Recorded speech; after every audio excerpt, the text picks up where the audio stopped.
Welcome to NaviWork, your guide to settling into a new organization. Fresh out of school or transitioning from one organization to the next. I know it can be challenging to navigate the work environment because I've been there, done that, and worn the t-shirt. I am the amazing Ameze and I'm here to help. I can't wait to see you every Monday at 7 a.m. Hello, and welcome to NaviWork with Amazing Ameze, your guide to navigating the workplace environment. Today, I'll be talking about self-disrupt, a chapter in my book. And I'm just going to read a little bit about that, about self-disrupting, and then I'll talk a little bit about it as well. So, the concept of self-disruption is against human nature.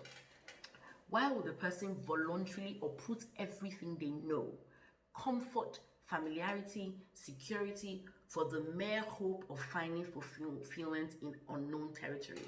Why risk leaving our comfort zone when the grass might already be as green as it gets? The risk of staying and failing is far greater than the risk of trying and failing. It's always good to try. I talk about a story, something that happened to me in December 2019. I attempted to draft my MD's year-end message. I included in the message something to the effect that we as an organization were taking strides to prepare for work and the future of work. Honestly, at that time, I had no idea there was going to be COVID. But I was drafting policies to make sure that people could work from home. At that time, it was anchored on the fact that as people grow in their career, they tend to have different career anchors. Some people want more flexibility, some people want a designation change, some people want to be able to travel for work. Whatever it is, I was trying to draft the speech to allow us to begin to look at future forward working. I had no crystal ball to know whether COVID was going to happen. But self-disruption is important. How do you self-disrupt? The truth is, if you don't self-disrupt, disruption is happening around us all the time, and you'll be negatively impacted by that disruption. Tech is a disruption, but there were people that had a crystal ball, I believe they had a crystal ball, but they somehow just knew that this was the new thing, and they were developing themselves in that area. Those people, I think I was guilty, that they really do that, found themselves struggling initially. So self-disruption really prevents you from being disrupted externally. You've already done the work. So when the disruption happens, you're very ready for it. I'm going to read something about self-disruption. One aspect of self-disruption is learning through living.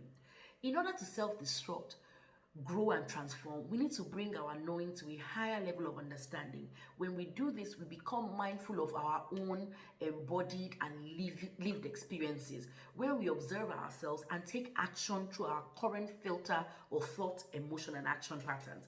When we become more introspective, reflecting within and about us, our personal actions, the consequences of those actions, you ask yourself, what just happened? Did I handle this well? Could I have handled it better? What did I say? What are the implications of what I said? How far-reaching are the implications of what I said? What are the 100 million other ways in which what I said could be interpreted? Sounds like a lot of work and commitment. Guess what? It is. But it's necessary. It is very important because you don't want it to be happening from outside. Sometimes we don't have a choice. It's going to happen from outside. But if we are taking the time to do the work ourselves, asking ourselves questions, constantly trying to improve ourselves, how can we do things better? How can we make advancement in this area? We'll find that when advancement comes, it doesn't catch us unawares. We just find out that, oh, we're ready for this and we're better for it. And it makes us make progress. So in the office, for instance, you have a new office. If you start reading about technologies and different things that people are doing in other organizations, you're already preparing for that. So when your office comes and says, oh, we're going to have an electronic document management system, you've already heard about it. You've been self-disrupting. They're not going to say, no, I'm used to paper. I want paper around me. I don't want, where are you people bringing all these things from? That doesn't even begin to happen. You're like, bring it on. I'd rather go on the cloud and get my document and do what I have to do so I can work from anywhere than looking for paper and carrying heavy files. Why? Because you took the time to self-disrupt before the disruption hit your organization. I hope you found this useful. Very useful. And remember, if you have any questions, send us an email at amazingameze@naviwork.live. I look forward to responding to your emails and answering your questions. Have an amazing